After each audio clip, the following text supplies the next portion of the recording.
তোমরা যারা নামাজ আদায় করো না, নামাজ কঠিন কিছু তো নয়। আমি তোমাকে কি নামাজের একটা নমুনা বলবো? দেখো নামাজ কি জিনিস। আল্লাহু আকবার বললে, তুমি সানা পড়লে, আউযু বিল্লাহ পড়লে, বিসমিল্লাহ পড়লে, আলহামদুলিল্লাহি রাব্বিল আলামিন মানে সূরা ফাতিহা পড়লে, সঙ্গে যে কোনো একটা সূরা হইলেই হলো, সঙ্গে যে কোনো সূরার বড় একটা আয়াত হইলে হইলো, অথবা ছোট ছোট তিনটা আয়াত হলে চলবে। আমি কি তোমাকে ছোট তিনটা আয়াত পড়ে শোনাবো? আউযু বিল্লাহি মিনাশ শাইতানির রাজীম, ওয়াল মুরসালাতি উরফা ফাল আসিফাতি আসফা। দুই আয়াত হয়ে গেছে। আল্লাহু আকবার। এরকম ছোট তিনটা আয়াত পড়লেই হলো।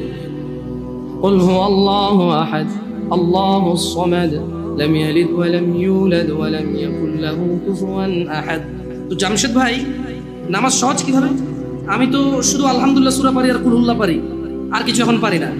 তো ঠিক আছে, তুমি প্রথম রাকাতে আলহামদুলিল্লাহ সূরা পড়ো, রুকুতে যাও।